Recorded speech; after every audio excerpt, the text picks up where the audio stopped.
study explores the relationship between ROCK and MLCK and their effect on the morphology and motility of collagen-bound GH3 cells. Previous studies have shown that collagen-bound GH3 cells, which are pituitary-lined tumor cells, change their morphology and motility. While cells organize themselves from postnatal to adult formations within the pituitary gland, they often interact with other contributors found within the extracellular matrix, or ECM, and change their morphology and thus their motility. However, GH3 cells do not traverse the ECM, yet are still found in different shapes. It is theorized that two kinases, usually responsible for two main forms of movement for pituitary cells, ROCK and MLCK, Rho-associated protein kinase and Myosin light chain kinase, are responsible. This is due to their close relation with contractility in cells. This is achieved through their reactions with Myosin 2 and Myosin light chain.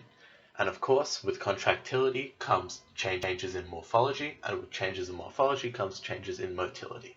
However, confirmed knowledge on this reshaping mechanism, the role that MLCK and ROCK serve, and as well as the migration phenotypes of these endocrine cells are all unknown, and the aim of the experiment are to characterize these. In order to observe the effects that MLCK, ROCK, associated activating proteins have on a multitude of factors on cells, they were individually chemically inhibited in individual cultures, and then observed and compared to control cells when there was nothing inhibited. To observe the multitude of cell factors addressed in the experiment, a number of techniques and equipment were employed, including, but not limited to, electron microscopy, densitometry, time-lapse footage of cell migration, and, to evaluate cell area, phase contrast microscopy. This was used as the cells are able to be unstained and alive during measurement. While numerous data points, graphs, videos, and photos were used in the final experiment, for the presentation there were two figures. Figure 1 is a graphical summary regarding the results and relationships found between GH3, collagen 1-3, and collagen 4 cells, and the relationships between ROCK, MLCK, Rho-GTP, and RAC Gtpases, and their influences on cortical tension, cell size, cell shape, and substrate spread.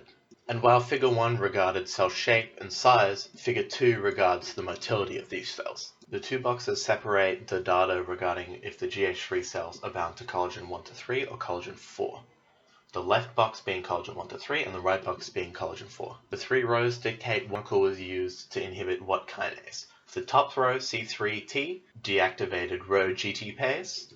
The middle row, NSC, deactivated RAC1 Gtpase, and the bottom row inhibited Cdc42. The columns, on the other hand, dictate velocity, distance, and directionality, reading from left to right, all of which are compared to controls. These three kinases, while some of them also affect and activate ROCK and MLCK, they all also enhance or control cortical tension, as well as enabling certain migration techniques. For a concluding point, however, it was found that both main kinases are required to maintain a rounded cell with high cortical tension. MLCK is the primary protein for cells with an elongated shape, as well as being related to slow movement and directionally persistent movement, while rapid and erratic movement is ROCK dependent.